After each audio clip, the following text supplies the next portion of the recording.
संपूर्ण ब्रह्मांड में, संपूर्ण विश्व में, मृत्यु लोक में, चाहे जलचर हो, चाहे थलचर हो, चाहे वायुचर, यदि भूल से भी भगवान शंकर की आराधना कर लेते हैं, भूल से,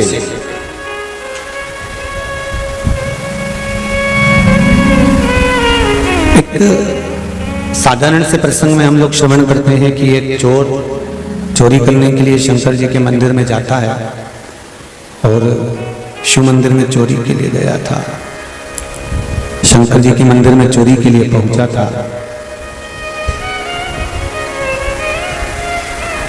जलाधारी को निकालने के लिए कोई स्टूल या कोई टेबल उसको नहीं मिली, गला पकड़ रहा है, स्टूल या टेबल उसको नहीं मिली और वो शिवलिंग के ऊपर चढ़ गया। भगवान शंकर के ऊपर चढ़कर जलाधारी को खोल रहा है, निकाल रहा है। शंकर भगवान प्रकट हो जाते हैं और उसको वर देकर चले जाते हैं।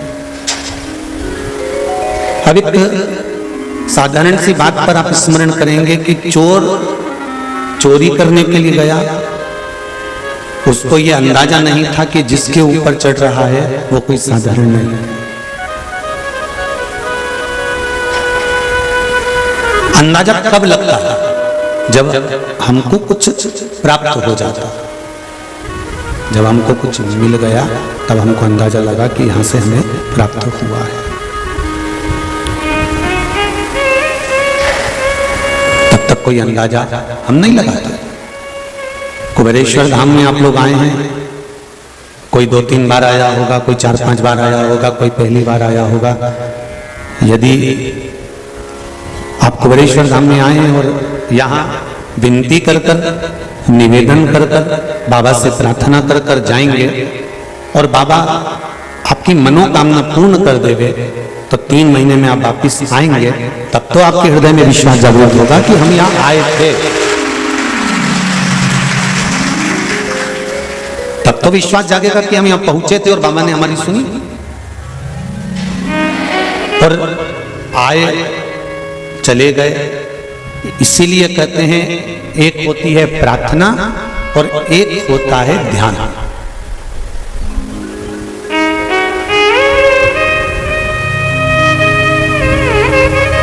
प्रार्थना और ध्यान, इन दोनों में अंतर होता है। प्रार्थना और ध्यान में क्या अंतर है कि प्रार्थना हम भगवान के सामने बैठकर उनसे अपने दिल की बात भगवान से कहते हैं, उसको प्रार्थना का। अपने मन की बात को भगवान से कह देना, ये प्रार्थना। और ध्यान किसको कहा गया? संसार सागर से मन को हटाकर बैठना और भगवान से ये दिल को जोड़ने का प्रयास करना, तार जोड़ने का प्रयास करना, इसको ध्यान करना।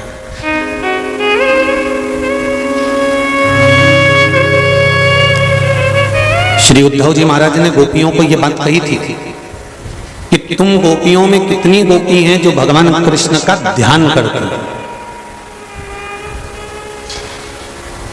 आप में से कितनी गोपियां हैं जो भगवान कृष्ण का ध्यान करती हैं?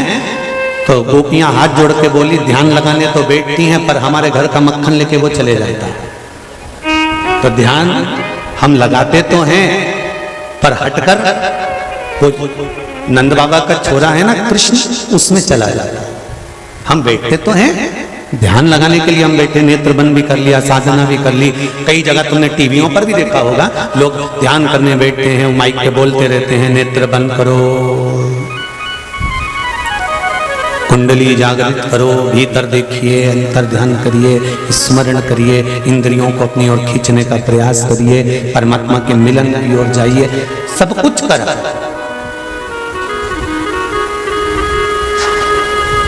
प्रार्थना और ध्यान में अंतर केवल एक है। प्रार्थना में भगवान के सामने बैठकर अपने दिल की बात कही जाती है और ध्यान में भगवान भले सामने ना हो, बैठकर इस हृदय के तार को संसार से हटाकर परमात्मा की ओर ले जाया जाता है। तो गोपियां कहती हैं हम बहुत प्रयास करते हैं इस मन को परमात्मा तक ले जाने का, पर नंद बाबा का छोरा हमारे ध्यान लगाने ही नहीं देता। तो उद्धव जी ने कहा फिर तुम क्या करती हो? तो भगवान कृष्ण की बात को गोपियों ने कहा। गोपियां कहती हैं कि हमारा कृष्ण कहता है जब तुम्हारा मन ध्यान में ना लगे तो अपने दिल की बात प्रार्थना के रूप में मुझसे कह दिया करो, मैं स्वीकार करूं।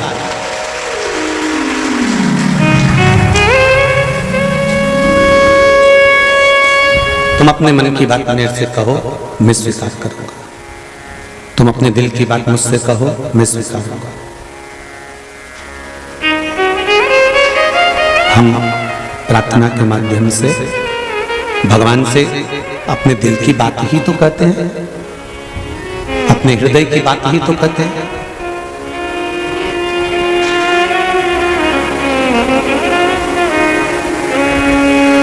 जब जब कहीं मन ना लगे, ये चित्त आपका कहीं जाए ना, ये मन आपका कहीं पहुंचे ना, ये हृदय आपका कहीं जाए ना।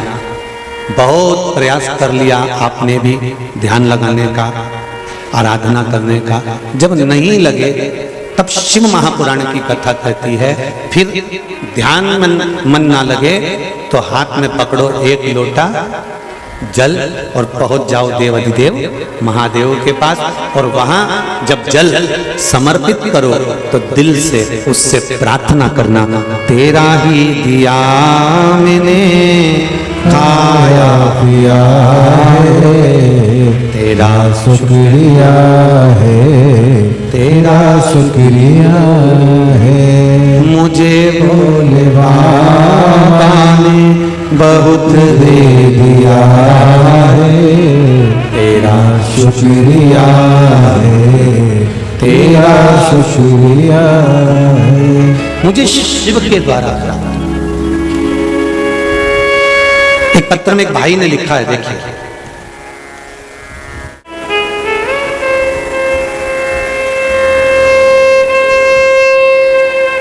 श्री अशोक गिरी गोस्वामी, स्थान कोलार रोड, कहना कुंज, फेस नंबर 2, भोपाल।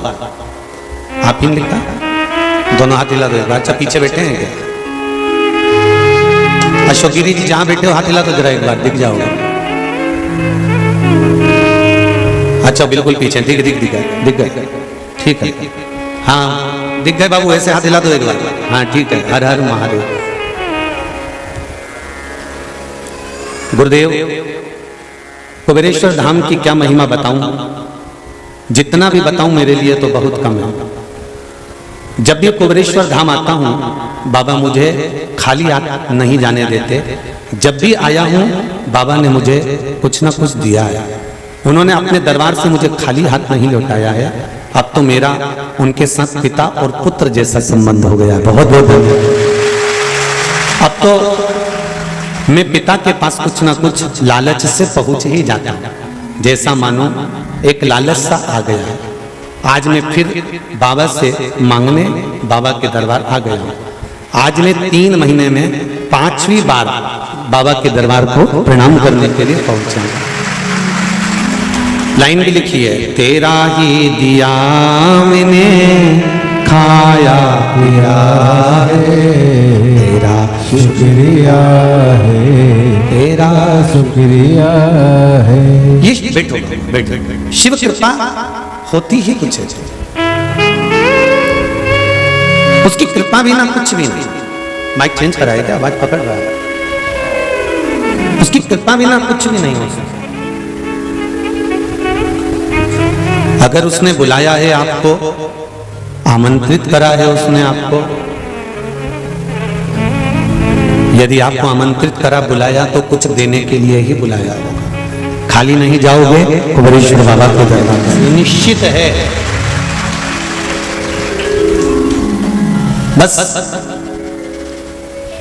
ये जरूर है कि ये कथा ऑनलाइन है, अपने घरों पर सुनो, मोबाइल पर सुनो, आस्था चैनल पर सुनो, क्योंकि पानी भी आता है कथा के मध्य में, ऐसा नहीं है। जिस जगह से व्यासपीठ से कथा चल रही है, इसको कुबेरेश्वर बाबा का स्मरण कर कर सुनो, धारण करो। जब यहां से जाओ तो बाबा से निवेदन कर कर जाना कि बाबा सुना है हमने कि तू 3 महीने में वापिस बुला लेता है, इसलिए तेरे दरबार में आए हैं कि तू कृपा करेगा तो हम वापिस। तेरा ही दिया मैंने खाया पिया है, तेरा शुक्रिया है, तेरा शुक्रिया है, मुझ में बहुत दे दिया है, तेरा शुक्रिया है, तेरा शुक्रिया है। ये जायदाद दी है, औलाद दी, मुसीबत में हर वक्त इमदाद दी है, तेरा ही दिया मैंने खाया पिया है, तेरा शुक्रिया है, तेरा शुक्रिया है। शिव कृपा के बिना कुछ नहीं मिल सकता। संसार सागर में जन्म लिया और जन्म लेने के बाद उसकी भक्ति को धारण नहीं किया तो वो बेकार है, उसका कोई मोल तक है, उसका कोई महत्व ही नहीं है। महाराज शिव कथा कर रही है, प्रार्थना दिल की बात देवदेव महादेव से कह देना, ये प्रार्थना। और ध्यान लगाकर बैठ जाना, पर परमात्मा से लगन लगी कि नहीं लगी, तार जुड़ा कि नहीं जुड़ा, ये नहीं मालूम। ये हमको ज्ञात नहीं है कि तार जुड़ा कि नहीं जुड़ा, पर प्रार्थना में एक चीज जरूर है कि हम अपने मन से कहकर, अपने दिल के भाव भगवान से कहकर हल्के हो गए। दिन भर की जो बात होती है ना, दिन भर का जो भाव होता है, पत्नी अपने पति से कह देती है। क्यों कहती है? पति उसको चिल्लाता है तो जरा जरा सी बात मुझे मत बताया कर। बोलो सही है कि गलत है? पति चिल्लाता है कि तू जरा जरा सी बात मुझे मत बताया कर, जरा जरा सा बात का टेंशन मुझे मत दिया कर, जरा जरा सी बात को लेकर मत बैठा कर, जरा जरा सी बात मुझसे मत कहा कर। पर जिसको वो ज्यादा मानती है, जिसको वो ज्यादा जानती है, जिसके प्रति वो पूर्ण समर्पित होती है, क्या वो उससे अपने दिल की बात नहीं कह सकती? अरे बोलो तो जम के कह सकती है ना। तो पति का क्या फर्ज है? सुने,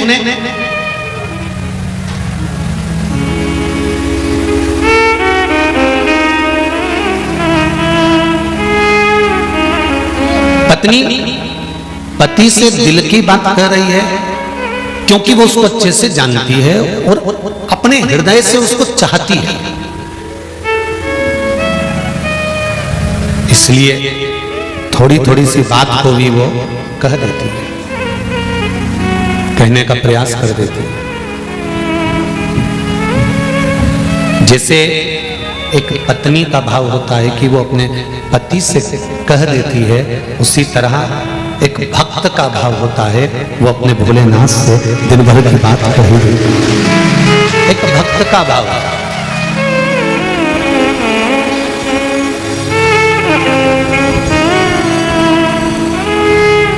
महाराज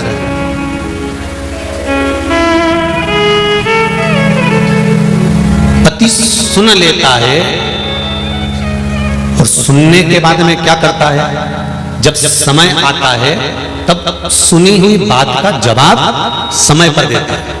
और पत्नी क्या कहती है, तुम तो तुम्हारी मम्मी को कुछ बोलते ही नहीं हो, तुम तुम्हारे भाई को कुछ कहते ही नहीं हो, तुमने तो उसको कुछ कहा ही नहीं, मैंने 3 दिन से तुमको रोज एक बात कह रही हूं परंतु तुम्हारे मुंह से आवाज तक नहीं निकलती। बोलो सही है कि गलत है? पत्नी पति से कह रही है कि तुम मैं 3 दिन से रो रही हूं, 3 दिन से कह रही हो, 4 दिन से कह रही हो, परंतु तुम मेरी बात को सुनते हो, अनसुना कर देते हो। तुम मेरी बात को सुनकर अनसुना कर देते हो, तुम मेरी बात का जवाब ही नहीं देते हो। मेरी बात सुनते ही नहीं हो। पति रोज सुनता है पर जवाब रोज नहीं देता। जवाब कब देता है? जब समय आता है। उसी तरह तुम परमात्मा से रोज जाकर प्रार्थना करो, रोज जाकर निवेदन करो, पर परमात्मा भी रोज सुनेगा। पर चौका और छक्का लगाने के लिए एक बैटमैन भी इंतजार करता है, तो शंकर भगवान भी इंतजार करता है कि कब चौका और कब छक्का। रिटर्न नहीं आ रहा है भाई से, कब चौका और कब छक्का लगाना। वो इंतजार करता है। भगवान भी इंतजार करता है कि कब मुझे इसको क्या प्रदान करना है, कब मुझे इसको क्या देना है। थोड़ा समय का इंतजार करो, थोड़ा सा इंतजार करना पड़ेगा, फिर जब समय आएगा तो भगवान खुद उपत कर कुछ ना कुछ दे देगा। तो प्रार्थना में और ध्यान में अंतर है। प्रार्थना में हम दिल की बात महादेव से कर रहे हैं,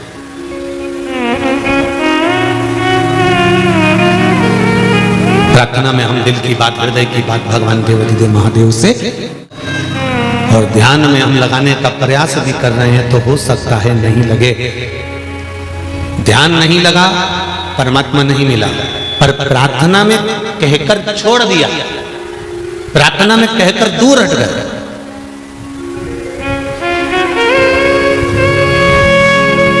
और कहकर छोड़ देने के बाद में अब आगे उसकी मर्जी।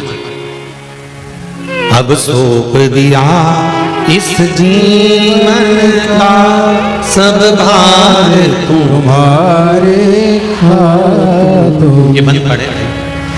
अब सौंप दिया इस जीवन का सब भार तुम्हारे हाथों में, हे हार तुम्हारे हाथों में, और जीत तुम्हारे हाथों में। हम दिल की बात भगवान देवाधिदेव महादेव से कहकर छोड़ देते हैं कि अब तुम्हारी मर्जी, अब तुम करो मत। एक बड़ा सुंदर संवाद है, ध्यान देना। एक बार देवाधिदेव महादेव के सामने, जैसे कल कथा में था ना कि चंचुला देवी शंकर भगवान के सामने जाकर खड़ी हो जाती है और चंचुला देवी ठहाका लगाकर हंसती है, और शंकर भगवान उसको समझाते हैं, उपदेश देते हैं और उसको शिव महापुराण तत्व का महत्व समझा देते हैं। उसी तरह जिस नंदी पर भगवान शंकर बैठकर जाते हैं, उस नंदी की धर्म पत्नी जिसका नाम है सुयशा। नंदी की धर्म पत्नी का नाम क्या है? सुयशा।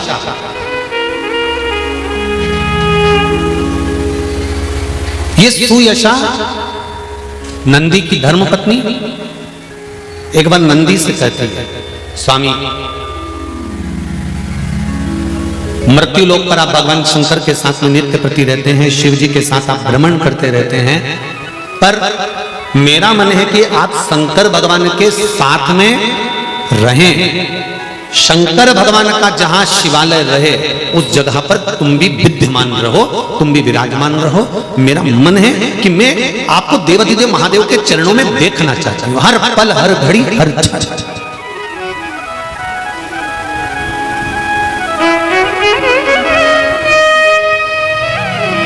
देखिए, श्रावण शिव महापुराण के महत्व को समझिएगा जरा।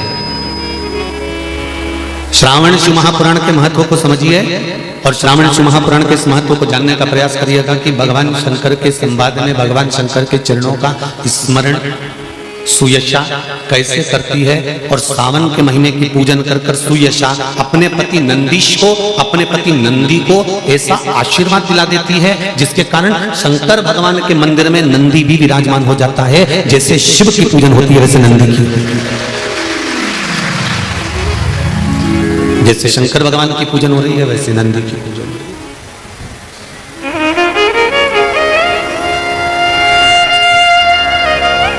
भगवान की आरती में एक लाइन आती है, काशी में विश्वनाथ विराजते नंदी ब्रह्मचारी भोले नंदी ब्रह्मचारी नित उठ भोग लगावत नित नित दर्शन पावत महिमा हरि। ओम जय शिवा ओम। ध्यान दीजिए जरा, कल कथा में कहा था आधा भार पति उठाता है और आधा भार, जम के बोलो, धर्म पत्नी उठाती है। आधा भार पति उठा रहा है, आधा भार धर्म पत्नी उठा रही है। पति कभी इस अंदाजे में मत रहना कि तुम अकेले के बल पर तुम उन्नति की सीढ़ी पर चढ़ रहे हो। शिव महापुराण की कथा कहती है नारी और पुरुष का आधा शरीर पुरुष का स्त्री का होता है और आधा पुरुष का होता है। उसी तरह स्त्री का भी आधा स्वरूप पुरुष का होता है, आधा स्त्री का होता है, जिसको कहते हैं अर्धनारीश्वर महादेव।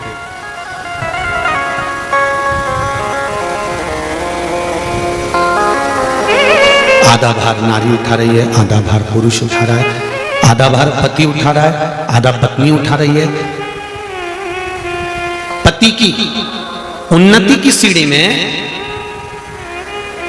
उसके व्यापार की उन्नति हो, चाहे उसके वैभव की उन्नति हो, उसकी उन्नति की सीढ़ी में उसकी धर्म पत्नी का भी आधा अंश रहता है। पर व्यक्ति यह भूल जाता है, व्यक्ति को यह भान नहीं हो पाता। एक कथा पहले कही थी, आपको स्मरण होगा, एक नौकर छुट्टी लेकर चले गए, सेठ जी को बताया नहीं और चले गए। 15 दिन तक नौकर नहीं आया तो सेठ जी को लगा कि नौकर की तनख्वाह कम थी इसलिए भाग गया होगा। एक काम करता हूं, मैं तनख्वाह बढ़ा देता हूं। सेठ जी ने उसकी तनख्वाह बढ़ा दी, नौकर आया और काम पर लग गया। 6 महीने के बाद नौकर फिर चले गया, 20 दिन तक नहीं आया। सेठ जी को गुस्सा आया, मैंने इतनी सारी तनख्वाह बढ़ाई इसकी और बढ़ाने के बाद भी ये तो छुट्टी करके बैठ गया, कुछ भी हो जाए इसकी तनख्वाह आज से कम कर दो। सेठ जी ने कम कर दी, नौकर फिर आ गया। सेठ जी ने 2 महीने के बाद कहा कि तेरे 15 दिन तू नहीं आया था तो तेरी तनख्वाह बढ़ा दी थी, अभी नहीं आया तो तेरी तनख्वाह घटा दी। तू कुछ मुंह से बोला ही नहीं, तनख्वाह बढ़ी तो कम से कम धन्यवाद तो देना था कि साहब बहुत अच्छी बात है आपने मेरी तनख्वाह बढ़ा दी, और मैंने तनख्वाह कम कर दी तो भी तू नहीं बोला कि आपने तनख्वाह कम कर दी। आखिर क्यों नहीं बोलता? तो इतने में उस नौकर ने कहा, सेठ जी मैं गुरु के शरणों में रहता हूँ, गुरु के चरणारविंद की कथा का रस तत्व ग्रहण करता हूँ। मेरे गुरुजी ने कहा था जब परिवार का कोई सदस्य बढ़ता है तो भगवान उसके भाग्य का धन देना चालू कर देता है, और जब परिवार का कोई सदस्य घटता है तो भगवान उसके भाग्य का धन कम करना चालू कर देता है। जब मैंने 15 दिन की छुट्टी ली थी तब मेरी पत्नी के गर्भ से एक बेटे ने जन्म लिया था। मैं आया, मेरी तनख्वाह बढ़ गई। मैं जान गया कि भगवान ने मेरे यहाँ एक सदस्य बढ़ाया तो तनख्वाह बढ़ा दी। फिर 6 महीने के बाद मेरी माताजी शांत हो गई, मैं वापस नौकरी पर आया, आपने मेरी तनख्वाह कम कर दी। मैं समझ गया कि घर में से एक व्यक्ति गया तो उसके भाग्य का धन भी गया। शास्त्र कहता है कि हमारे घर में अगर कोई अतिथि, कोई मेहमान, कोई व्यक्ति आ भी रहा है तो हमें हमारे भाग्य के साथ में उस अतिथि के भाग्य का धन भी प्राप्त हो रहा है, हमें दूसरे के भाग्य का धन भी प्राप्त हो रहा है, मिल रहा है।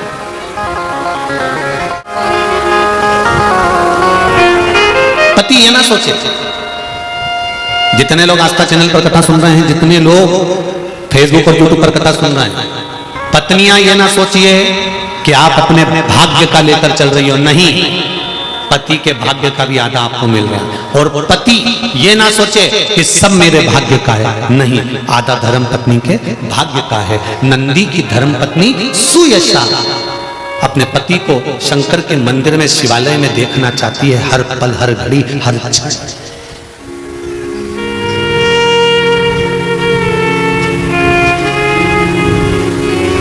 मेरा विश्वास कहता है दुनिया की कोई धर्म पत्नी ऐसी नहीं होगी जो पति को मय खाने में देखना पसंद करेगी। दुनिया की कोई पत्नी ऐसी नहीं होगी जो पति को मदिरा की दुकान पर देखना पसंद करेगी। दुनिया की गरीब से गरीब अगर स्त्री है, शादीशुदा नारी अपने पति को अगर देखना पसंद करेगी तो उन्नति की सीढ़ी पर चढ़ता हुआ देखना पसंद करेगी, नीचे नहीं।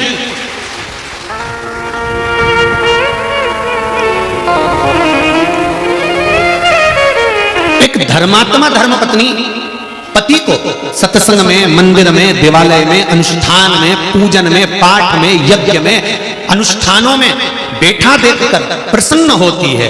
और वो तो कहीं कहीं की ऐसी जगदम्बा होती हैं जिनका पति अगर पूजन करने जाए, मंदिर जाए तो जगदम्बा का मुंह फूल जाता है। तुम्हें जब देखो जब मंदिर, जब देखो जब कथा, जब देखो जब सत्संग, जब देखो जब सीओ, जब देखो जब यहाँ, जब देखो जब उज्जैन, जब देखो जब ओमकारेश्वर, जब देखो जब केदारनाथ। कभी मुझको लेकर गोवा तो गए नहीं।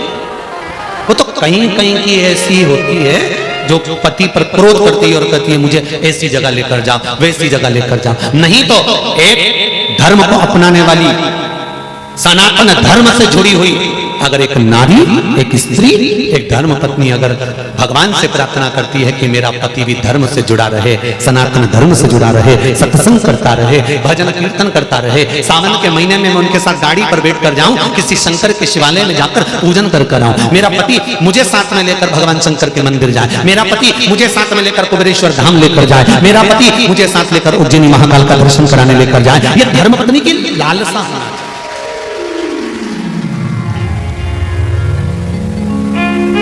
वो तो कहीं कहीं की होती है ऐसी, हम सबकी नहीं कह रहे हो।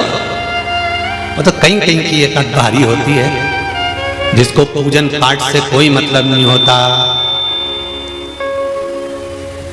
उसको पूजन पाठ से कब मतलब होता है? जब उसके शरीर में कोई भारी रोग हो गया तब कहेगी अब मैं भगवान के मंदिर जाऊंगी। ये उसी में का हाल है जिसके मुंह में बत्तीसी नहीं होती। चने खाना है तो पहले बत्तीसी फिट करता है, फिर जम के तो बोलो, चने खाता है उसके बाद फिर निकाल के रख देता है। चने खाना है तब बत्तीसी लगाई और चने खा लिए, बत्तीसी फिर ब्रश से घिस के पानी के कटोरे में फ्रिज में धर दो। ये उसी में के लोग हैं।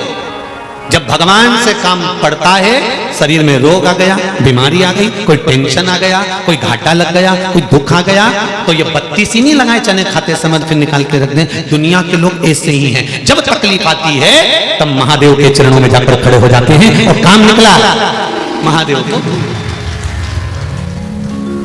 काम निकला फिर बोल काम समाप्त, फिर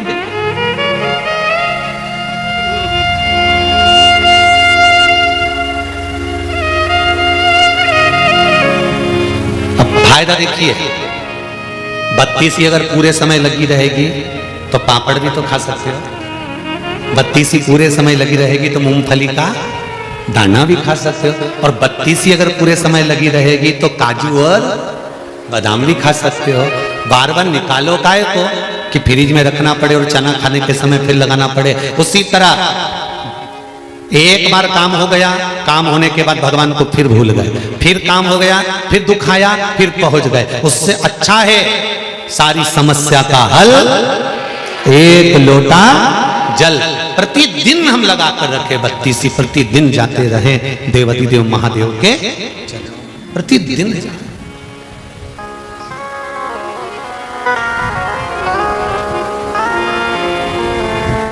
ऐसी कोई धर्म पत्नी नहीं जो पति को गंदी जगह पर देखना पसंद करेगी या बेकार जगह पर देखना पसंद करेगी। धर्म पत्नी वो है जो पति को श्रेष्ठ जगह पर देखना पसंद करे, अच्छी जगह पर। कोई कोई हो सकता है जो गलत जगह पर देखना पसंद करे, पर धर्म पत्नी, श्रेष्ठ धर्म पत्नी कभी पति को गलत जगह देखना पसंद नहीं करे। बोलो सही है कि गलत है? उस अच्छी जगह पर देखा श्रेष्ठ। सुयशा ने श्रावण का पहला दिन और सुयशा नंदी को बिना बताए, नंदीश्वर को बिना बोले नंदीश्वर को, नंदी को सुयशा ने पहले ही कह दिया था कि श्रावण लगते ही मैं शिवलिंग का निर्माण करूंगी और उसका पूजन करूंगी। शिवलिंग का निर्माण करूंगी और मैं शंकर भगवान का पूजन करूंगी। ये सुयशा ने नंदीश्वर को बोल दिया।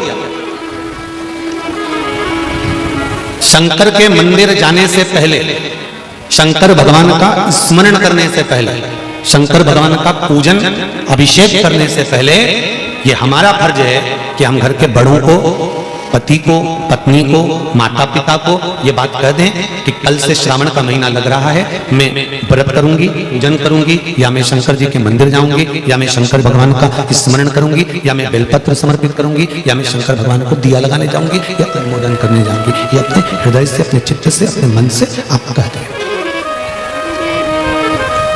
शंकर भगवान की पूजन छुपाकर कभी नहीं करेंगे।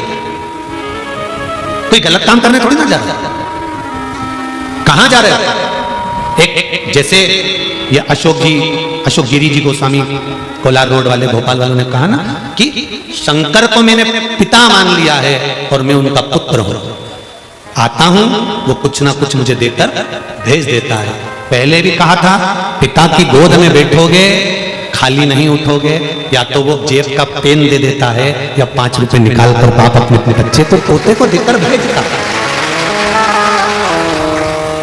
अपने पोता पोती को दादा भी गोदी से ऐसे ही नहीं उठा देता। अपनी गोदी से माता पिता भी बच्चे को ऐसे ही नहीं उठा देते, कुछ ना कुछ देकर भेज देते।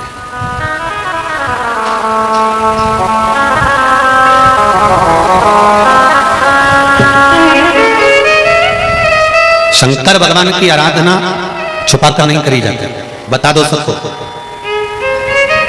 श्रावण का महीना चल रहा है, मैं शंकर जी के मंदिर जाऊंगी। परिवार वाले कहेंगे पहले तो 1 लोटा लेके जाती थी, अब 2। कह देना वो सियोर वाला पगला है, इसी ने बताया। ठीक है,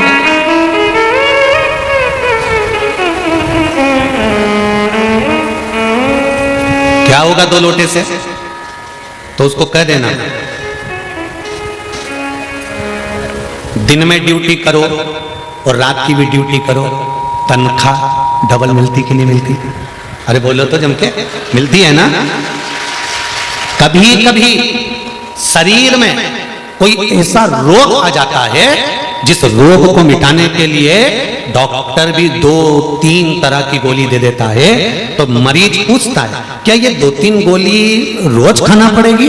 डॉक्टर कह देता है 5-7 दिन खा लो, महीने भर खा लो, इसके बाद में तो 1 गोली पिला के छोड़ दूंगा, और वो 1 गोली रोज खाते रहना तो कभी बीपी शुगर ऊंचा नीचा नहीं होगा। ऐसे बोलता है ना, 1 गोली पिला के छोड़ दूंगा, पर अभी शरीर में रोग ज्यादा है, बीमारी ज्यादा है, कष्ट ज्यादा है, इसलिए गोली तो 2 लेना पड़ेगा। उसी तरह जीवन में दुख ज्यादा है तो श्रावण महीने में लोटा तो 2 लेना ही पड़ेगा। जब रोग मिट जाए, कष्ट मिट जाए, तकलीफ समाप्त हो जाए, दुख चले जाए, तकलीफ चले जाए, कष्ट चले जाए, दुख चले जाए, रोग चले जाए, बीमारी चले जाए, जब तकलीफें हट जाए तब 1 लोटा जल लेकर आप शिव मंदिर की ओर जा सकते हो। तब आप भगवान शंकर के पास जा सकते हैं।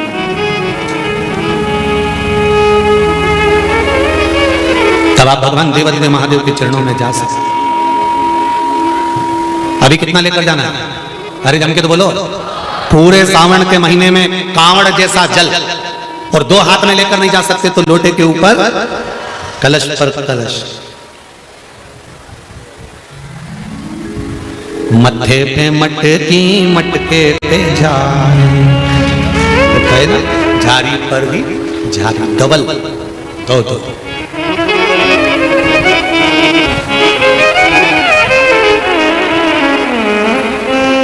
महाराज परिवार वालों से छुपाना नहीं है कि हम शंकर भगवान की कैसी आराधना कर रहे हैं। परिवार वालों को बताकर जाना कि हम शंकर भगवान के मंदिर जा रहे हैं। परिवार वालों को बताकर जाना कि मैं महाकाल राजा के दर्शन करने जा रहा हूं। परिवार वालों को बताकर जाना कि मैं काशी विश्वनाथ का दर्शन करने जा रहा हूं। परिवार वालों को बताकर जाना कि मैं शिव का स्मरण करने जा रहा हूं। छुपा कर नहीं। महाराज शिव कथा कर रहा है, शंकर भगवान का स्मरण कर रहा है। सुयशा नंदी को बताकर नहीं गई। हाँ, एक दिन पहले नंदी को कह दिया था कि मैं श्रावण का महीना लगते ही शिवलिंग का निर्माण करूंगी, उसका पूजन करूंगी, उसकी आराधना करूंगी, उसकी चाकरी करूंगी। और मैं चाहती हूं ये आराधना, ये चाकरी मैं अपने लिए नहीं कर रही। सुयशा किसके लिए कर रही है? नंदीश्वर के लिए। पति एक बात को समझ जाए, धर्म पत्नी चतुर्थी का व्रत खुद के लिए नहीं कर रही है। धर्म पत्नी छठ का व्रत खुद के लिए नहीं कर रही है। धर्म पत्नी हरतालिका तीज, छोटी तीज, बड़ी तीज का व्रत खुद के लिए नहीं कर रही है। धर्म पत्नी अगर कोई व्रत तप साधना कर रही है तो वो अपने पति के लिए कर रही है कि उसकी उम्र बढ़े और वो जीवन में आगे बढ़े, उसको यश की प्राप्ति, उसे यश। महाराज श्रावण महीने की आराधना करने में एक नंदी की धर्मपत्नी, क्या नाम था? सुयशा, और दूसरी भगवान शंकर की बहू देवसेना और वल्ली देवी। कौन सी देवी? वल्ली। देवसेना और वल्ली देवी कार्तिकेय महाराज की धर्म, कार्तिकेय महाराज ये दो, और एक सुयशा महाराज। चलिए पार्थिव शिवलिंग का निर्माण करा, पूजन करी, आराधना, और पूजन आराधना कर कर सुयशा भगवान शंकर से रोज प्रतिदिन प्रार्थना करती है, प्रतिदिन प्रार्थना करती है, प्रतिदिन निवेदन करती है, प्रतिदिन चरणों को नमन कर कर विनती करती है, प्रतिदिन। शंकर भगवान के मंदिर में श्रावण महीने में अगर जल चढ़ाने के लिए जाओ, वापिस जब लौट कर आ रहे हो उस समय पर शंकर भगवान को एक बार पीछे से मुड़कर देख कर फिर विनती कर कर वापिस चल दो।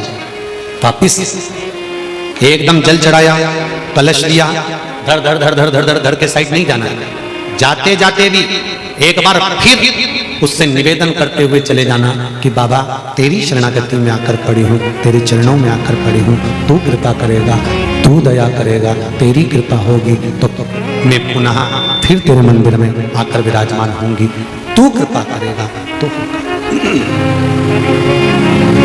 तेरी कृपा बिना न हिले एक भी अणु, लेते श्वास तेरी कृपा से तनो डरो। तेरी कृपा होगी तो ये कार्य होगा।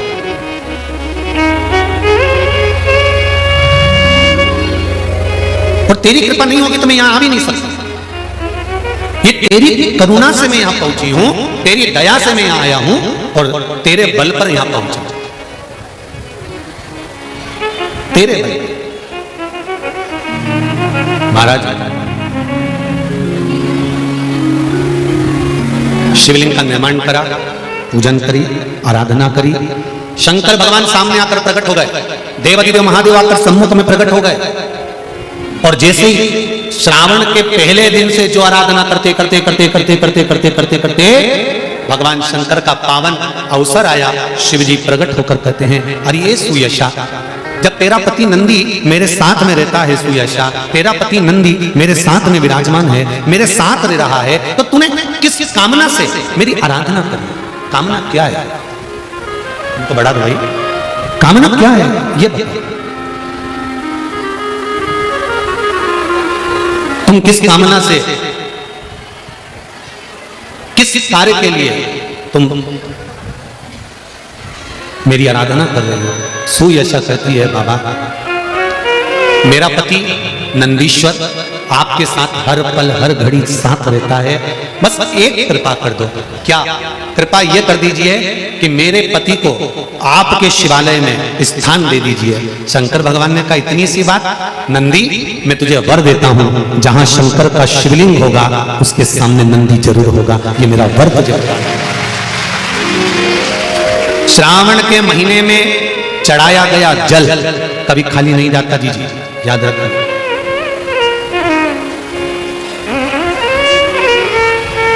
श्रावण के महीने में आप लोग कुबेरेश्वर धाम आए हो, खाली नहीं जाएगा शिव के। एक लोटा जल भरकर आपने कुबेरेश्वर बाबा को चढ़ाया है, एक लोटा जल भरकर आपने कंकर शंकर को समर्पित करा है, एक लोटा जल भरकर भगवान शंकर को समर्पित कर कर जा रहे हो, तो यह अंदाजा लगा कर रखना कि खाली नहीं जाएगा। इसका नाम कुबेरेश्वर महादेव है। जरा विचार करिए, इतना बड़ा टेंट गिरा, अगर यही टेंट दिन में गिरता तो ना जाने कितनों को ले बैठता, और तलवार के घाव को उसने सुई पर ले लिया था। वो कहते हैं ना, बड़े घाव को भी थोड़े पर निकाल देता है, वो कुबेरेश्वर महादेव है, वो महाकाल राजा है, कोई साधारण नहीं हो सकता, सहज नहीं है।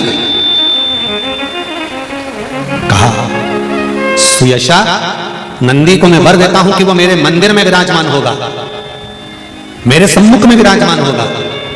और जितने भी लोग शंकर के मंदिर में जाते हैं, मैं उनसे एक निवेदन करना चाहूंगा, जितने लोग शिव के मंदिर में जाते हैं, आस्था चैनल के माध्यम से, फेसबुक यूट्यूब के माध्यम से जितने लोग कथा सुन रहे हैं, उन सबसे निवेदन करना चाहूंगा कि भगवान शंकर के मंदिर में नंदी को देखकर हमें कुछ सीखना चाहिए कि नंदी मंदिर के अंदर है, उसकी दृष्टि, उसके नेत्र शंकर भगवान की ओर है। तो मंदिर जाने वालों को नंदी सीख देता है कि जब भी मंदिर में आओ, मेरे जैसे आना, जैसे मैं शंकर को देखता हूं उसी को देखकर जाना, संसार को नहीं। नंदी सीख देता है कि मेरे जैसे बनना मंदिर में आने के बाद। शंकर के मंदिर से, शंकर के शिवालय से, मेरे भोलेनाथ के मंदिर से सीख मिलती है कि नंदी शंकर भगवान को ताकता रहता है, देखता रहता है। कभी तुमने किसी नंदी का फोटो नहीं देखा होगा जो भगवान शंकर सामने है और नंदी यूं मुड़ के देख रही हो, देखा?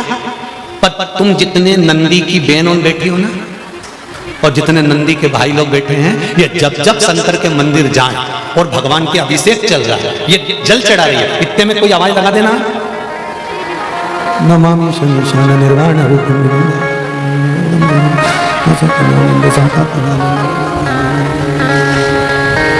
तुरंत।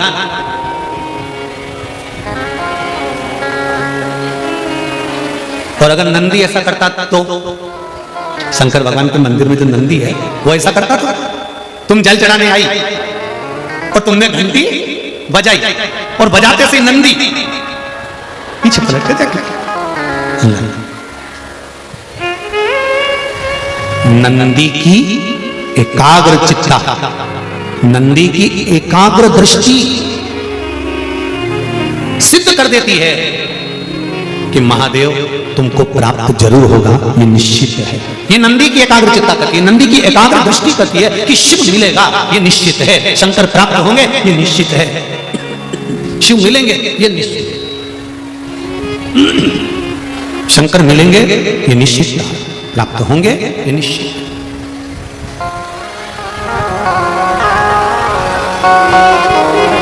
तो शिव मंदिर में जाकर क्या करना है? पलट के देखना है? नहीं। अभी आपको कथा में कहा था कि शंकर जी को जल चढ़ाने के बाद जब तुम निकल कर जाओ तब शिव को पलट कर देते। क्यों?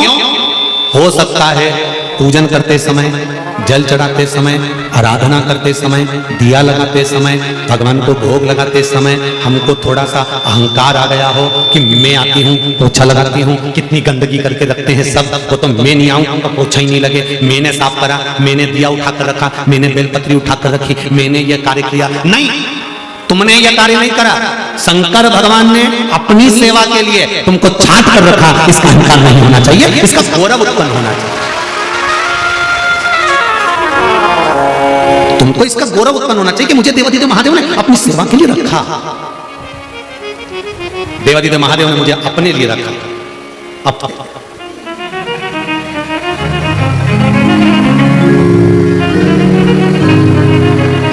महाराज नंदी से सीख लो। जितने लोग बाहर खड़े हैं, पानी आ रहा है, आपसे निवेदन है टीन शेड में चले जाओ। जो शेड बना हुआ है टीन का, कथा ही तो सुनना है आपको, आराम से आप वहां बैठकर सुनिए, गीले मत होइए। और जो लोग बैठे हैं वो अपने आनंद के साथ बैठे, टीन शेड में जाकर बैठ जाए, गीले मत होइए। हर हर महाअरविंद का स्मरण सुख प्रदान करे तो समझ लो वो स्मरण आनंद है, अविरल भक्ति, मुक्ति, जीवन का सुख प्रदान करने वाली आनंद देने वाली है। जीवन की एक आनंदता को प्रकट करने वाली सुयशा भगवान देवादिदेव महादेव की भक्ति में लगती है और नंदीश्वर को भगवान शंकर के शिवालय में, शंकर भगवान के मंदिर में स्थापित करवा देती है। वो धर्मपत्नी सुयशा, धर्मपत्नी सुयशा। आप में से कितने लोग हैं जो घर में से जल लेकर जाते हैं शंकर भगवान को चढ़ाने? सभी लोग ले जाते हो। जब घर के मटके में से, परिंडे में से, बाल्टी में से, टंकी में से, घर के हंडे में से जब एक लोटा जल लेकर जाते हो ना, उस समय पर आपके मन में यह भाव प्रकट होना चाहिए कि हमारे घर में हम देवादिदेव महादेव को जल चढ़ाने के लिए जा रहे हैं। हे शिव शंकर, अगर घर में पितृदोष है, कालसर्प दोष है, वास्तु दोष है, या मेरे घर के अंदर कोई भी दोष है, एक लोटा जल जब मैं आप पर समर्पित करूं तो मेरे देवादिदेव महादेव हमारे घर के सारे रोग, दोष, बीमारी, कष्ट को दूर कर देना और तेरे चरणारविंद का जल देकर हमारे घर को पवित्र कर देना। तेरे चरणों का जल हमको प्राप्त हो जाए जिससे हमारा जीवन सार्थक हो जाए। घर से जल लेकर जाओ तो ये कहकर जाओ कि हमारे कुछ दोष होंगे पूर्व के, कुछ पाप कर्म होंगे पूर्व के, वो तेरे दरवाजे पर जल चढ़ाने से मिट जाएंगे। जब वहां से आओ तो थोड़ा सा जल लाते हो साथ में, थोड़ा सा जल कलश में 2 बूंद 4 बूंद जो भी तुम लेकर आते हो वो लाकर घर में छींटते हुए प्रवेश करो। क्यों? क्योंकि हमारे घर का कोई दोष होगा, बाबा को जल चढ़ाने से वो मिट जाएगा और बाबा के चरणारविंद का जल लाकर घर में छींटने से लक्ष्मी और वैभव बढ़ जाएगा। ये उसकी कृपा से, ये उसकी दया से, ये उसकी करुणा से। महाराज, श्रावण का महीना चल रहा है। सावन के महीने में कार्तिकेय महाराज की धर्म पत्नी देवसेना और वल्ली देवी, कौन कौन है? जम के बोलो जरा। देवसेना और वल्ली देवी।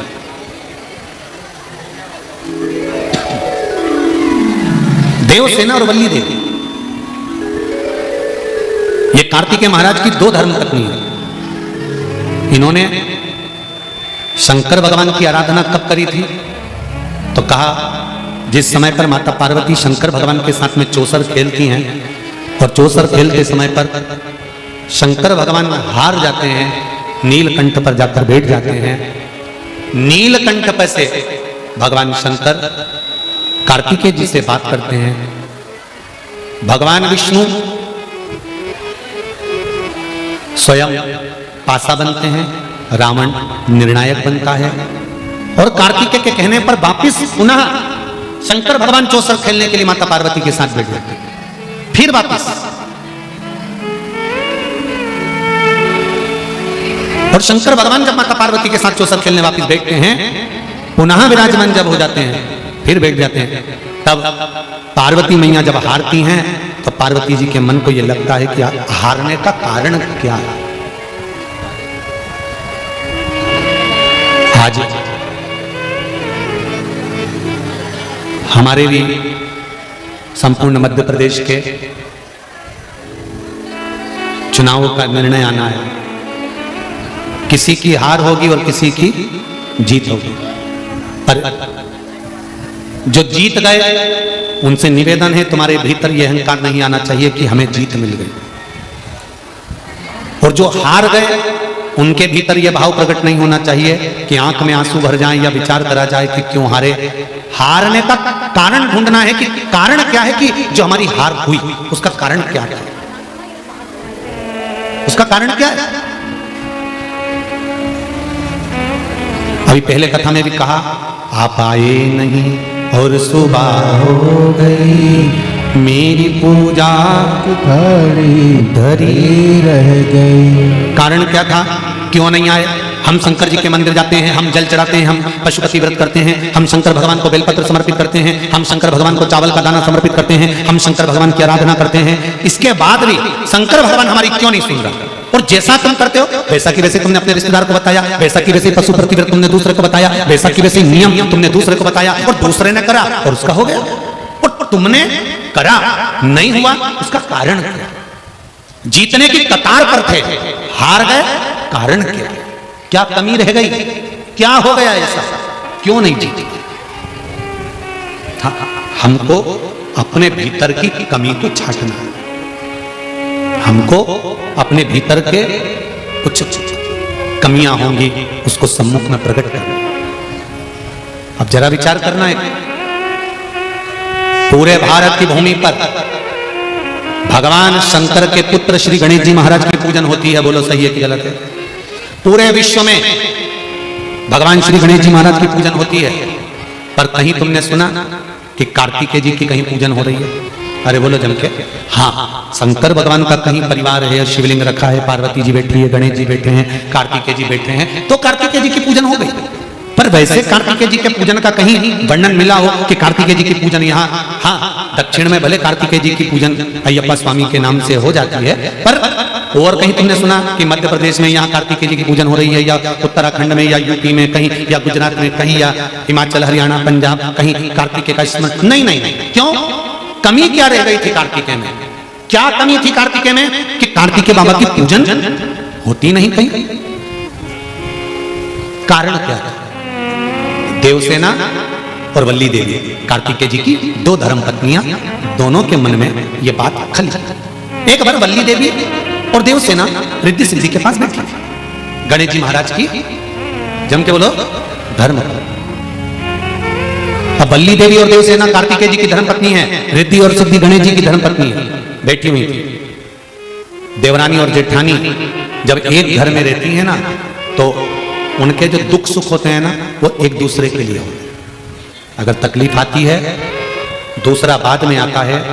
पेट दुखेगा, तुम किसी को फोन लगे, मित्र दोस्त परिवार वाले बाद में आएंगे। पहले चाहे जेठानी चाहे देवरानी कितनी भी बुरी से बुरी भी होगी, एक ही घर में रह रही होगी, दुख होगा, सबसे पहले उठकर भले खड़ी हो जाएगी, नी दवाई देगी, नी पानी देगी, पर खड़ी तो होगी ना। उतना भी बहुत है, खड़ी हो गई ना बहुत। रिद्धि सिद्धि बैठी हुई है, वल्ली देवी उठकर, वल्ली देवी उठकर आई। देखिए जरा, वल्ली देवी एक आदिवासी राजा की पुत्री है, और देवसेना इंद्र की पुत्री है। वल्ली देवी उठकर, वल्ली देवी ने आकर रिद्धि से पूछा, हे रिद्धि, एक बात पूछना है तुमसे, तुम उत्तर दोगी क्या? रिद्धि ने कहा, ऐसी कौन सी बात है जो आज मेरी जेठानी मुझसे पूछ रही है? क्या कारण है ऐसा? क्या बात है ऐसी? पूछो। रिद्धि, संपूर्ण विश्व में तुम्हारे पति श्री गणेश जी की पूजन होती है, और मेरे पति षडानंद कार्तिकेय की पूजन नहीं होती। उसका कारण क्या है? वल्ली देवी ने जैसे ही प्रश्न खड़ा करा, उसी समय में देवसेना आकर खड़ी हो गई। उसका कारण क्या है? इतने में रिद्धि जवाब देती तो सिद्धि ने आकर कहा, उसका एक कारण है, जिस समय पर हमारे सास ससुर शिव और पार्वती चौसर खेल रहे थे, उस समय पर कार्तिकेय स्वामी झूठी भगवान विष्णु को पासा बनाकर, रावण को निर्णायक बनाकर, शंकर भगवान के सम्मुख में और पार्वती जी के सम्मुख में कार्तिकेय बाबा उनको लेकर खड़े हो गए। ये जो झूठा झूठा पासा बनाया गया, ये किसी दूसरे ने नहीं बनाया था, कार्तिकेय स्वामी ने बनाया था। ये झूठा झूठा जो निर्णायक रावण को बनाया गया था, ये किसी दूसरे ने नहीं बनाया था, ये कार्तिकेय स्वामी ने बनाया।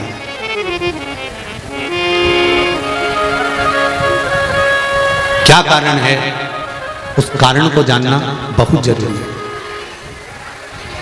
हम शिव मंदिर जाते हैं, हम शंकर के मंदिर जाते हैं, हमारी पड़ोसन शिव मंदिर जाती है, शंकर के मंदिर जाती है, हमने उसको बताया और उसके पशुपति व्रत सफल हो गए, हमने उसको बताया उसका गर्भ ठहर गया, हमने उसको बताया उसका ये काम हो गया, और हम शंकर के मंदिर जा रहे हैं उसके बाद भी हमारा काम नहीं हो रहा। उसका कारण क्या? उस कारण को हमें पकड़ना, और वो कारण यहां बताया जाए, वो कारण यहां पर वर्णित, वो कारण यहां पर निश्चित किया गया। सिद्धि ने कहा, कार्तिकेय स्वामी यहां पर, कार्तिकेय बाबा यहां पर झूठा निर्णायक लेकर आए और झूठा पासा लेकर आए और खुद आकर खड़े होकर अपनी माता से कहते हैं, मां पिताजी चौसर खेलना चाहते हैं, और माता और पिता को वापिस चौसर खेलने के लिए बिठा दिया। मां पार्वती सासू मां हारने लगी। तब उनके हृदय में दुख हुआ, आंख में आंसू झलका, मां की आंखों में आंसू आए, और बेटा खड़ा खड़ा देखता रहे तो वह पुत्र का भाव नहीं होता। कार्तिकेय भी खड़े थे, गणेश जी भी खड़े थे। गणेश जी ने मां के आंसू पोंछकर पूछा, मां तू रो क्यों रही है? मां तेरे रोने का कारण क्या है?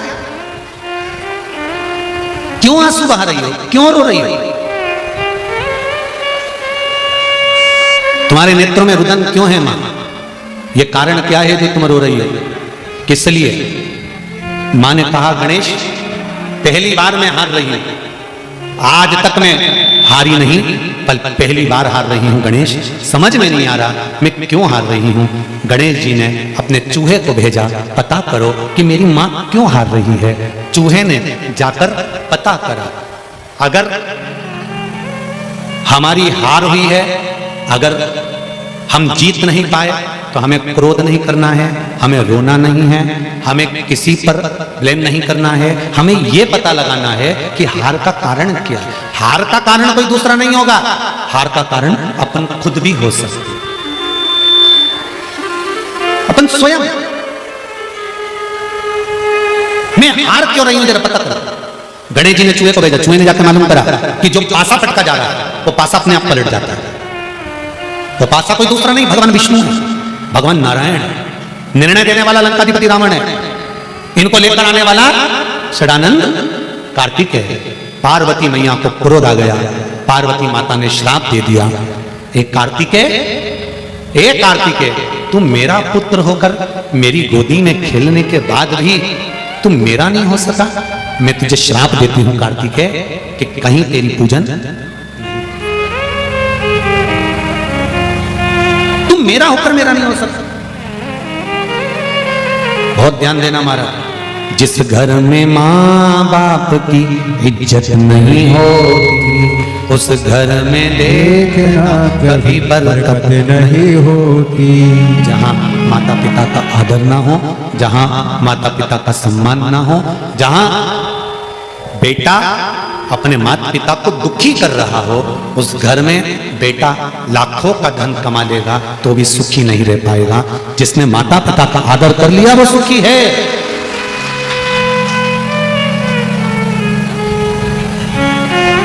जिसने माता पिता का आदर करा, सम्मान करा, संसार सागर में वो सुखी हो गया।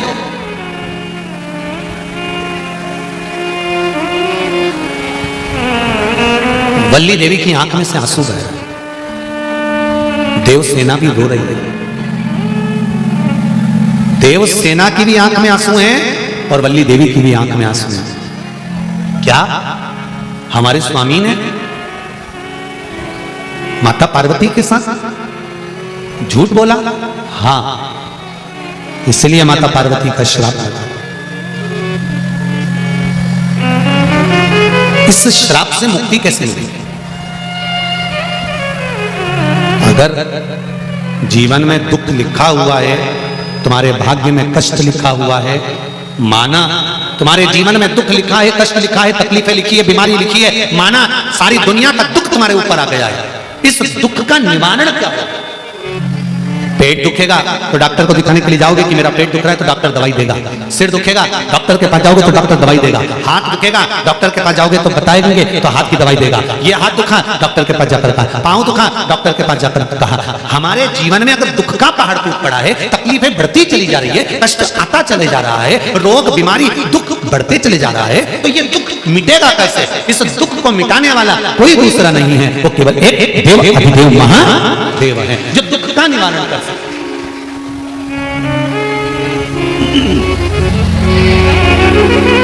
जो दुख का निवारण कर सकते। तो हम क्या करें? बल्ली देवी ने पूछा, देवसेना ने पूछा, हमें करना क्या है, हम क्या करें? तो कहा देवाधिदेव महादेव की शरण में जा। अगर माता ने अगर क्रोध कर भी दिया है तो पिता अगर गले लगा लेते हैं तो माता को भी संतुष्टि हो जाती है। जब अपने पति का चेहरा प्रसन्न देखती है धर्म पत्नी, तो सारे श्राप भूलकर वर प्रदान कर देती है कि मेरा बेटा अपने पिता के गले तो लगा है, अपने पिता के गले तो लगा। महाराज अब बल्ली देवी ने पूछा क्या करना चाहिए, तो रिद्धि सिद्धि का एक शब्द बड़ा सुंदर था, आप देवाधिदेव महादेव की आराधना करो। देवाधिदेव महादेव की आप आराधना करो, भगवान शंकर की आप आराधना करो, शिव की आराधना करो, बाबा देव आदिदेव महादेव के चरणों में जाकर विराजमान हो, शंकर भगवान की आराधना में लीन हो। शंकर की आराधना के लिए देवसेना और बल्ली देवी दोनों चले, दोनों जा। इनको भान नहीं था कि सावन का महीना था, सावन का महीना था। एक कलश बल्ली देवी ने लिया, एक कलश देवसेना ने लिया, एक शिवालय, एक मेरा ओगरदानी मेरा शंकर, बल्ली देवी और देवसेना दोनों एक साथ जल समर्पित कर रही हैं। जल समर्पित करते हुए शंकर भगवान अभी प्रकट नहीं हुए, शिव अभी सम्मुख नहीं आया, शंकर भी सामने नहीं आया। आप आए नहीं और सुबह हो गई, मेरी पूजा की थाली धरी। कारण क्या है?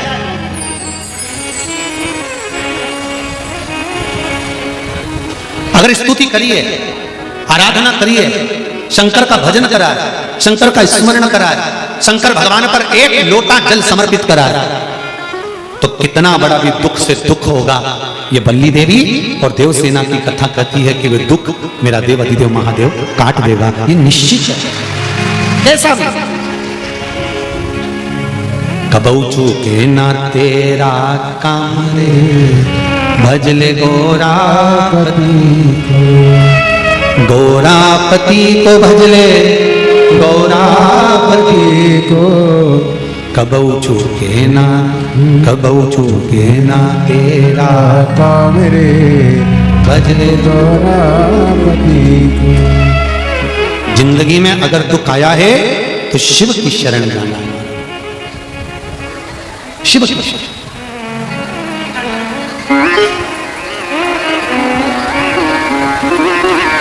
माना हम पापी हैं, छल चित्र कपट निंदा बेईमानी प्रपंच इस मनुष्य के शरीर में हर पल हर घड़ी हर क्षण है।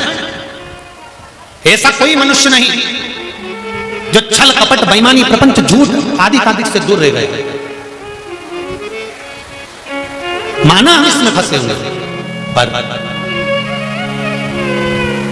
तेरी कृपा होगी ना, तेरी दया होगी ना, तो ये पाप की जो ये गठरी है, ये मनुष्य का शरीर, एक दिन इस गठरी को खोल कर तू पाप बाहर निकाल देगा और गठरी के अंदर जितने कपड़े हैं उसको धोकर साफ कर देगा, ये निश्चित। अगर तेरी कृपा होगी तो, अगर तेरी दया होगी तो। बल्ली देवी और देवसेना ने जल चढ़ाना प्रारंभ करा, शंकर भगवान का स्मरण करना प्रारंभ करा। उनको नहीं मालूम था सावन का महीना। बल्ली देवी जाते जाते कोई पत्तियां तोड़कर लेकर आ जाती थी। बल्ली देवी पत्तियां, क्योंकि बल्ली देवी एक आदिवासी राजा की पुत्री है, आदिवासी राजा की पुत्री। उसको भान नहीं है कि बेलपत्र कौन सी है। फिर समझ लेना मेरी जीजी, जितने लोग आस्था चैनल पर कथा सुन रहे हैं, जितने फेसबुक यूट्यूब पर सुन रहे हैं, अगर एक बात हमने पहले भी कही, आज फिर कह रहे हैं, बेलपत्र तोड़कर शंकर भगवान को चढ़ाओ, मना नहीं है, पर एक प्रयास अपनी जिंदगी में जरूर करना कि बेलपत्र चढ़ाने का यदि आपको शौक है तो जीवन में एक बेलपत्री का वृक्ष भी लगाने का शौक रखिए, जिससे वो बेलपत्र का वृक्ष बड़ा हो। और बेलपत्र का वृक्ष जब बड़ा होगा, आप संसार में हैं नहीं है, हम संसार में हैं नहीं है, पर यदि बेलपत्री का वृक्ष रहेगा, आपके द्वारा लगा हुआ वृक्ष रहेगा, उसमें से कोई बेलपत्र तोड़ कर जब वो बड़ा हो जाएगा, उसमें से बेलपत्र तोड़कर कोई शंकर भगवान को चढ़ाएगा, तो जिसने बेलपत्री का पौधा लगाया है, उस बेलपत्र चढ़ाने का फल उसके भी खाते में चला जाएगा और उसकी भी जिंदगी संवर जाएगी। इसलिए बेलपत्र चढ़ाओ, मना नहीं है, पर बेलपत्र का एक पौधा अपने बगीचे में, आसपास में, मोहल्ले में, जहां तुम्हें मौका मिल जाए वहां जरूर अवश्य।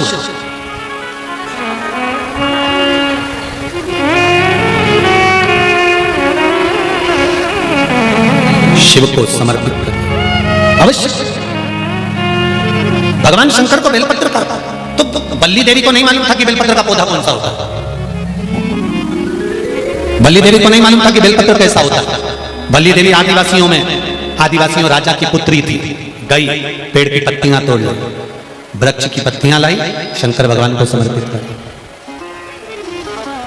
फिर गई, फिर पत्तियां तोड़ के लाई, शंकर भगवान को समर्पित कर।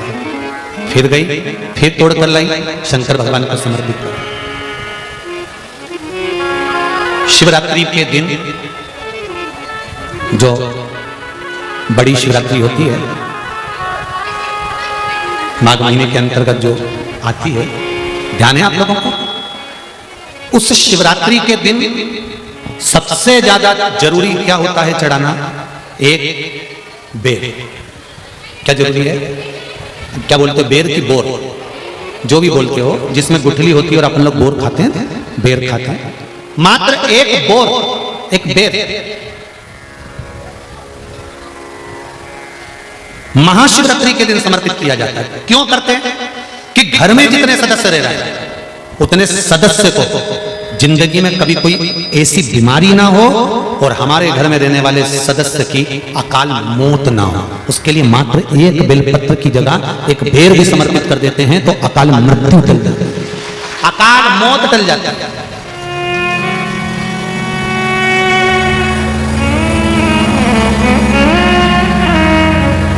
12 महीने शिवरात्रि आती है, जिसको 12 मासिक शिवरात्रि कहते हैं। हम कई लोगों से कहते हैं अगर जिंदगी में ज्यादा नियम नहीं ले सकते तो एक नियम ले लो, और उसका फल क्या होता है? ये मात्र 3 महीने की शिवरात्रि कर देते हैं, केवल 3 महीने की शिवरात्रि, ज्यादा कुछ नहीं कर सकते। हर महीने शिवरात्रि आती है। प्रत्येक शिवरात्रि के दिन 3 जगह पर दिया लगाना प्रारंभ कर दो। पहला, बेलपत्री के वृक्ष के नीचे। दूसरा, शंकर भगवान के मंदिर पर। तीसरा, आंवले के वृक्ष के नीचे। केवल ये 3 जगह पर दिया लगाना चालू कर दो। कौन से दिन? हर महीने की जो शिवरात्रि आती है, मासिक शिवरात्रि जो आती है, आप 12 महीने का नियम बनाओ कि मैं 12 महीने की शिवरात्रि का व्रत करूं ना करूं। मैं शंकर के मंदिर में 12 महीने जो शिवरात्रि आती है, उस शिवरात्रि का नियम लेती हूं कि शिवरात्रि के दिन में दिया लगाने 3 जगह पर जाऊंगी। पहला, बोलते जाओ जम के, बेलपत्री के नीचे। दूसरा, शंकर भगवान के मंदिर में या शिव मंदिर की चौखट पर। तीसरा, आंवले के वृक्ष के नीचे। ये 3 जगह पर आप प्रणाम कर झोली पसार कर बाबा देवादिदेव महादेव, माता लक्ष्मी और पार्वती के नाम से दिया लगाना प्रारंभ कर दीजिए। 3 महीने की शिवरात्रि पूरी हो, ये निश्चित है अगला पत्र आपका इस जगह पर मिलेगा कि बाबा ने मेरा ये कार्य किया। ज्यादा कुछ नहीं कर सकते तो 12 महीने की शिवरात्रि आती है, उसका स्मरण करो। बल्ली देवी बेलपत्र को नहीं जानती थी। बल्ली देवी ने एक नियम बनाया कि चलते हुए रास्ते में जो पत्ते मिल जाएंगे मैं वो भगवान शंकर को समर्पित कर दूंगी। देवसेना ने कई बार कहा, देवसेना बार बार कहती थी, क्योंकि देवसेना देवताओं के घर की पुत्री थी। इसने बार बार कहा, अरे वल्ली, ए वल्ली देवी, ए वल्ली, तो ये क्या करती है? ये तुझे मालूम नहीं कि बेलपत्र होता कैसा है? तू पेड़ों की पत्तियां तोड़कर लाकर भगवान शंकर को समर्पित कर देती है, तो पत्तियां लाकर चढ़ा देती है। ये श्रेष्ठ है, ये श्रेष्ठ है। घर में रोटी कैसी बनी है, सब्जी कैसी बनी है, अच्छी बनी कि बुरी बनी। घर में पूरा परिवार है, तुम्हारा पति भी है, तुम्हारी ननंद भी है, तुम्हारी देवरानी भी है, तुम्हारा जेठानी भी है, जेठ भी है, जेठ के बच्चे भी हैं, देवरानी के बच्चे भी हैं, सास भी है और ससुर भी है। पूरे परिवार में वो कौन सा सदस्य होता है जो भोजन में कभी ऐब नहीं निकालता? वो घर का केवल एक सदस्य होता है, वो घर का ससुर होता है। वो कभी भोजन में ऐब नहीं निकालता। बहू ने लाकर रखा, उसने खा लिया। पास में सास बैठी है, वो मुंह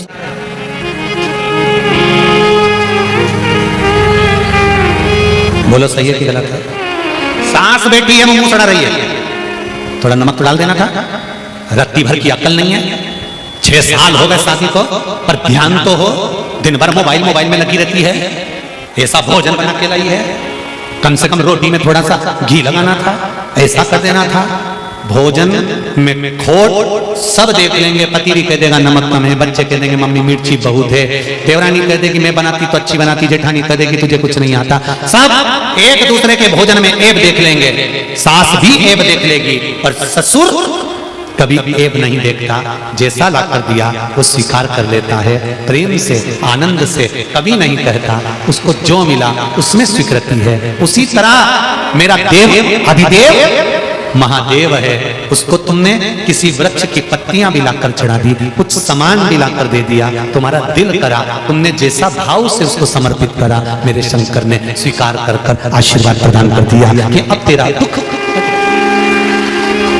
अब तेरा दुख, अब तेरा दुख समाप्त हो, अब तेरा दुख नहीं। वल्ली देवी पत्तियां तोड़कर लाकर शंकर भगवान को चढ़ा रही है। देवसेना बेलपत्र मंगवाकर शंकर भगवान का अभिषेक कर रही है। नित्य प्रति शिव की आराधना कर रहे हैं दोनों। शंकर भगवान प्रकट हो गए। प्रकट होते से ही मेरे भोलेनाथ ने पूछ लिया क्या बात है, क्या चाहिए, क्यों मेरी आराधना कर रही हो, क्या चाहिए, क्या चाहिए? कबऊ चूके ना तेरा काम रे, भजले गोरावती गोरावती को, भजले गोरावती को, गोरावती को भजले गोरावती को। कबऊ चूके ना तेरा काम रे, भजले गोरावती को। जिस भाव से आप शंकर भगवान को रिझाएंगे, जिस भाव से आप शिव जी की आराधना करेंगे, जिस भाव से आप शंकर भगवान की आराधना में डूबेंगे, शिव उसको स्वीकार करेगा। शंकर भगवान उसको स्वीकार करेगा। अच्छा देखिए, एक और बात का स्मरण करिए। दक्ष प्रजापति का सिर कटा, काय का मुंह लगाया? जम के बोले जरा, बकरे का मुंह लगाया। कभी बकरे को हिंदी बोलते देखा है? अंग्रेजी, संस्कृत, तमिल, मराठी, गुजराती, तेलुगु बोलेगा? नहीं। फिर दक्ष प्रजापति को बकरे का मुख लगा, और बकरे का मुख लगने के बाद दक्ष प्रजापति ने शंकर भगवान की आराधना करी, शंकर जी की आराधना करी, और शंकर भगवान ने आकर दक्ष प्रजापति को वर प्रदान करा, दक्ष प्रजापति को वर दिया। तो भगवान देव अधिदेव महादेव ये नहीं जानते कि तुम कौन सी भाषा बोल रहे हो। देव अधिदेव महादेव तो केवल इतना जानते हैं कि तूने दिल से मुझे पुकारा है, तो मुझे तेरा यह कार्य कर कर जाना है। देव अधिदेव महादेव को तुम्हारी भाषा से मतलब नहीं पड़ता। देव अधिदेव महादेव को केवल इतना मतलब पड़ता है कि तूने दिल से कैसे, तूने बुलाया कैसे। अंत समय प्रभु आना पड़ेगा, वचन दिया तो निभाना पड़ेगा। आए नाए प्रभु कुटुंब कबीरा, अंत समय प्रभु आना पड़ेगा। अंत समय तुझे आना। हम नहीं जानते स्तुति, हम नहीं जानते प्रार्थना, हम नहीं जानते कि मंत्र क्या है, साधना क्या है, ध्यान लगाना क्या है, हमें नहीं मालूम। हमें तो इतना मालूम है कि हम प्रार्थना करना जानते हैं, आपके चरणों में बैठकर आपको नमन कर कर अपने दिल की बात आपसे कहना जानते हैं। इससे ज्यादा कुछ नहीं, हम इससे ज्यादा कुछ नहीं जानते। केवल अपने हृदय की बात आपसे कह सकते, आपसे बोल सकते, आपके चरणों में जाकर कह सकते। तेरे मंदिर में आना मेरा काम है, मेरी बिगड़ी बनाना मेरा काम। हम आ गए, आगे मर्जी। शिव जी प्रकट हो गए। शंकर भगवान ने प्रकट होते से पूछा, क्या बात है? बल्ली देवी, देवसेना, क्या बात है, क्या चाहिए? बल्ली देवी की आंख से आंसू बह रहे थे। देवसेना रो रही थी। श्रावण का महीना था, शंकर भगवान का अभिषेक बल्ली देवी और देवसेना जल से तो कर रही थी, पर नैनों के जल से भी शंकर का अभिषेक हो रहा था। शिव जी ने, ससुर ने पूछ लिया, क्या बात है, क्यों रो रही हो, क्या हुआ? गणेश जी का पूजन होता है पर कार्तिक स्वामी का नहीं। शंकर भगवान ने कहा, चिंता मत करो, मेरा वर है, तुम दोनों देवियों ने अलग अलग स्तुति करिए, अलग अलग पृथक पृथक पूजन करिए, इसलिए कार्तिकेय स्वामी की पूजन भी पृथक पृथक स्थान पर ही होगी, सब जगह नहीं। ध्यान देना जरा, इस कथा से 3 चीजें निकालेंगे अपन जो आपके जीवन में पूजन करते समय गलती ना हो श्रावण महीने। और ध्यान लगाकर सुनोगे तो आनंद आएगा और आपका जीवन सार्थक होगा। 3 चीजें इस कथा में से निकालना। पहला, लोटे का जल इसने चढ़ा दिया, दूध इसने चढ़ा दिया, शहद इसने चढ़ा दिया, शक्कर इसने चढ़ा दिया। ये पंचामृत स्नान अलग अलग हाथ से हुआ, किसी ने कुछ चढ़ाया, किसी ने कुछ चढ़ाया। तो शास्त्र कहता है वर भी पृथक पृथक भाग में बटे। और ध्यान देना इस कथा से, सावन के महीने में हो सकता है आपसे और हमसे कुछ गलती हो जाए। जब हम पूजन करने बैठते हैं तो अगर पति जल चढ़ा रहा है तो पत्नी उसका स्पर्श कर कर चढ़ा ले, मना नहीं, मना नहीं। पर पंचामृत स्नान अगर ब्राह्मण देवता करा रहे हैं, पति जल चढ़ा रहा है, पत्नी दूध चढ़ा रही है, पति शहद चढ़ा रहा है, पत्नी शक्कर चढ़ा रही है, ये पृथकता हो।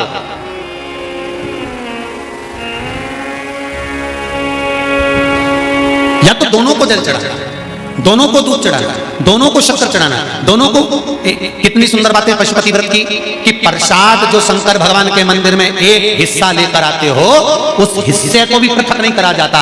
उस हिस्से को भी जिसने पशुपति व्रत करा है, एक हिस्से का प्रसाद उसी को खाना है, यहां तक है कि दूसरे को नहीं देना। शंकर भगवान के मंदिर में, शिव जी के मंदिर में नारियल तक नहीं फोड़ा जाता। क्यों? वो पृथक हो जाएगा। खंडित बेलपत्र समर्पित नहीं करी जाती, वो पृथक हो जाएगी। शंकर भगवान को धतूरा चढ़ाया जाता है, पूर्ण चढ़ाया जाता है। चावल का दाना चढ़ाया जाता है, पूर्ण चढ़ाया जाता है। एक बेलपत्र चढ़ाई जाती है, वो पूर्ण चढ़ाई जाती है। पृथकता ना रहे। अगर बल्ली देवी और देवसेना दोनों अगर जल चढ़ा रही थी तो दोनों हाथ में जल के पात्र होते और दोनों चढ़ाती। पर एक जल ये चढ़ा रही थी तो एक जल का पात्र ये चढ़ा रही थी। उसने कहा कांवड़ की यात्रा है, एक डंडे में एक लोटा बांध, एक तुम लेकर चलो, एक हम लेकर चले। नहीं नहीं नहीं, जल ले जाओ, मंदिर तक भी ले जाओ, पर चढ़ाते समय अगर तुम चढ़ा रही हो तो जल के दोनों पात्र तुम्हारे हाथ में होना चाहिए, दूसरा नहीं। जल की पृथकता नहीं, पृथक भाव। फिर ध्यान दो, दूसरी बात, शंकर भगवान के मंदिर में जाओ, शिव की स्तुति में जाओ, पति और पत्नी दोनों विचार कर कर जाए। सुनो जी, मैंने पशुपति व्रत करा, आपकी नौकरी के लिए करा। सुनो, मैं शंकर के मंदिर में आपकी नौकरी मांगने जा रही हूं।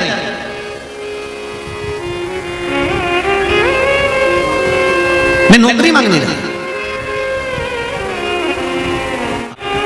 शिव मंदिर में आप गए, व्रत करा था, पति को भी साथ ले गए, दोनों ने प्रणाम करा। शंकर भगवान प्रसन्न हो गए। सबसे पहले शंकर भगवान ने पति से कहा, तू मांग ले पहले, तुझे क्या चाहिए, क्योंकि तेरी पत्नी का व्रत है, उसको बाद में दूंगा। उसने व्रत करा, थोड़ी तप साधना और कर लेंगे, तू मांग ले। पति ने कहा, मुझे वर दे दो, मेरी एक मकान और एक प्लाट उलझा पड़ा है, वो सुलझ जाए। शंकर भगवान ने पत्नी से कहा अब तू मांग ले। पत्नी कहने लगी मैंने इनकी नौकरी के लिए मांगा था।